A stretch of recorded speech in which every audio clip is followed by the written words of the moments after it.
Hello everyone, this is Zeeebo and welcome to today's AFK Journey, Zeebo's TED Talk. So in today's video, we are going to answer some of the most commonly asked questions with regards to AFK journeys on my channel.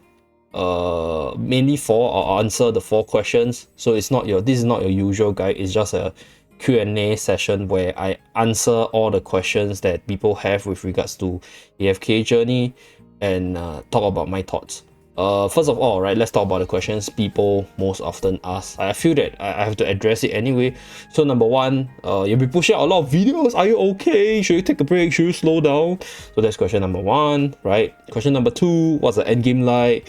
What are the things to do in the end game once you're done? You know, how does it look like? Who should I paragon? So the end game stuff. And then we have number three, where's your end game content? Where's your dream realm content? Where's your arena content? Stay tuned, right? So this is point number 3.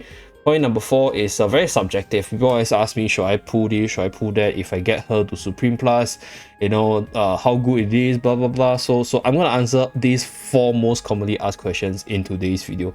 So first of all, with regards to the videos per day portion, so let me put it clear. I think 3 videos is quite a comfortable pace. In fact, with whatever I know about the game, I can easily push out 4 to 5 videos per day. But pushing out so much content at one shot, there's a few drawbacks. Number one, it's a video fatigue. Like you guys see my videos like 4 times, 5 times per day, then it gets like really boring. I feel, because my videos are generally longer, so it is not like the usual like 2-3 minute shorts kind of content where you swipe and then you're done. So I try to pack as much information as possible. So usually my videos are longer than 10 minutes. Usually I try to keep some as short as possible. I will definitely cut short, right, if there's not much to talk about in the video. So that's that. So I'm pacing at 3 videos per day at least until next week. Hopefully I can keep up with this schedule, because 3 videos per day in terms of my editing part is quite tiring. So I'll try my best. No promise, but I'll try to keep this 3 upload at least until end of next week. So I want to clear out all the beginner stuff, all the game basics, so that the people who just jump aboard, they know what to do and they know what to expect. So that's for the thing. Like, I'm not tired. In fact, I'm super happy, because it's glad to see my contents doing well. People enjoy it and see some growth from the channel. So really appreciate it. I mean, in the meantime, I'll do my dailies. So second question, Zeep, what's the end game stuff? How does the end game looks like? So first of all, I like to clarify this. I think end game for AFK Journey is super easy. Like, it's a 5 to 10 minutes daily. You log in, you do your daily quest, do your dream realm, clear out your arena runs, done for the day, right? So end game for the AFK Journey is pretty time savvy. So that's one of the reasons why I can actually play on my different accounts while pumping up videos, while trying to answer all the questions that people ask me on the different platforms if I'm around, and also carry on my normal life, right? It is quite chill. Like, it's not as like, you know, every day I still need to spend half an hour, 1 hour to do it. In fact, I think daily is like a 10-minute thing at the end game. Once you're done with all the like PvE contents, most of the end game manual contents, yeah, easily 5 to 10 minute stuff. So that's the end game, and I don't recommend people to really push towards it, like, because like end game stuff are usually very boring, right? So it gets repetitive, and you get there too fast, it gets really repetitive really fast, and then yeah, you guys are done with the game. Simple, good for you, but then like there's nothing much for you guys to do. So that's how the end game looks like, right? So you go into, I'm gonna show since I'm done, right? So you go into your rankings, you do your guild battle, you do your arena, and then you do your arcane labyrinth for your rankings, for your rewards, etc. And then you go into honor duel. So those are, I'll say, like your daily weekly stuff in the end game, because once you're done with exploring the world, maybe there's a boss battle here, there's some events going on. So end game usually in most games are pretty boring. So same thing for AFK Journey. So try to enjoy the whole journey more than rushing to the end game, right? So if you're a whale, you want the best ranking, obviously you want to go as fast as possible so they can secure all the juicy resources. But if you are in no rush to compete, like you're not planning to spend money just to be competitive, then just take it easy, right? So that's the end game stuff. So point number 3, Zeep, where's your end game dream realm and arena videos? Where's the guide videos and stuff? Don't worry, they will come out eventually. So I'm actually holding on this Dream Realm and Arena because I'm working on a complete package where I want to do the guide so well that you guys just need to watch my video one time to understand how to deal with the boss in different phases of the game. So first of all, I can give you guys the best endgame teams, the best endgame comp, the best combination to do the best damage, and then it's just who invests more in the game. But that makes the game kind of boring from a gamer's point of view. So as a gamer, I also want my fellow gamers to enjoy the process of fun, the process of discovery.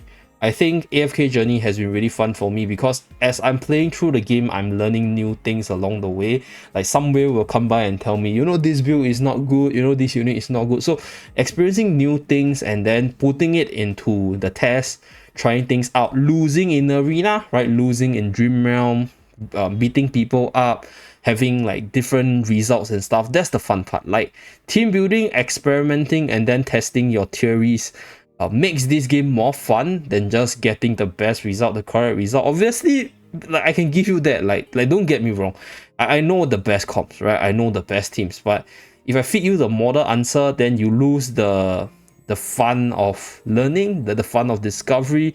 So that's one reason why I'm holding on those contents. And number two, it's that I'm an endgame player where like everything just comes naturally. So I kind of want to re-experience the game from a new player's perspective so that I can craft my guide such that it caters to the beginners as well. Because I can talk about all the terms, all the strategies, all the builds, and then tell you guys why it works and you know what's the theory behind it. But at the same time, it spoils the fun, like I mentioned earlier. And the new people that are really new to the game, and in fact most of you guys might not understand the mechanic, so like I want to cater to as many people as possible because there's a lot of different types of viewers on the channel: free to play spenders, beginners, mid game player, even some that are really close to the end game. So I want to cater to everyone as much as possible. So I want to make it so comprehensive, and it takes time, right? Then that brings me to like the next thing which is related to this question, and that is I'm just one man, so it's hard for me to like push out like information packed content or high quality content while doing 3 videos per day. Like I like mentioned earlier, I can definitely do 5 videos, and I can do those videos that doesn't require effort, just sit down and then record and then just stop on the screen, maybe like 5 to 10 minutes. Very easy, by the way.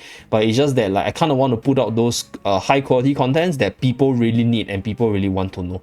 So that's for this pointer, right? So I'm holding them. I'm gonna release them in next week, hopefully maybe end of next week, mid of next week.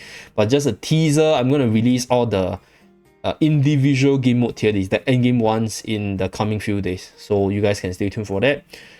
Then we are at point number 4, the last pointer which I want to answer, and that is should I invest in this, should I save up, should I do that, should I do this, should I do that, blah blah blah. Okay, so I want to say this because I will say that whatever I'm doing as a content creator, whatever contents I'm releasing, it's to give you guys information, right? I don't want to make a decision for people. I'm just offering my best suggestions. So you can ask me for advice, I can give it to you.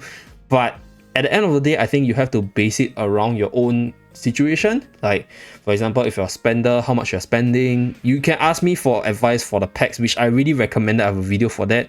But if you have like a limited budget, you play around your budget, right? If you have a limited time, play the game around your time. Everybody has a different schedule, has a different time. And at the same time, with regards to all the unit investments, don't worry, I'm going to release the videos of all the unit analysis moving forward anyway, so they will come, but probably not, you know, like super fast paced. So that's something which I have to apologize, but I'll say that I can offer suggestions, but I'm not gonna tell people what to do because I'm not your boss. You decide what you want to do, you decide how you want to play the game. You watch my videos, get some pointers, and then you figure things out yourself. So I got to this, I have to put it this way. People ask me, people DM me, what's the team, blah blah blah. Dude, like come on, like you have to discover it yourself. Like why would I spoil the game for you by telling you what to do, right? I mean, in a way I am, because I'm really sharing all the end game stuff already, but at the same time, I think sometimes trying things that I don't recommend might actually make things more fun for you, right? I don't know. So that's something that I got to clarify. Like I love giving people advice, but I don't force people to do what I do, right? You guys can make a decision yourself. Yeah, I mean, you guys can ask me if I feel that, you know, this question I can answer, or this question I mean, you guys comment, right? So like, the question you guys ask there is a question which I feel I can answer, or I have the capacity to answer that, I'll definitely answer it. But if not, then I'll ignore those comments. So don't be offended if I don't reply you. So just to clarify on that. So I guess that's pretty much it, right? Like just a very simple Q&A session with regards to like the most commonly asked questions. Like I think for the Dream Realm and Arena guide, don't worry, they'll come. Like I love my Dream Realm, I love my Arena. So it's really fun for me anyway, and the fun comes from the discovery for me, obviously. So that's why I'm holding it back, like I mentioned. Like it's not that like I don't know what's the best hero, or rather I don't know what's the best hero, or I don't know how the game works. I know, but it's just that like I don't want to release it so fast. So that's it for this video, right? Just a very simple Q&A, simple rant session. I'll see you guys again in my coming guides. Have a nice day, remember to like and subscribe, and bye bye guys.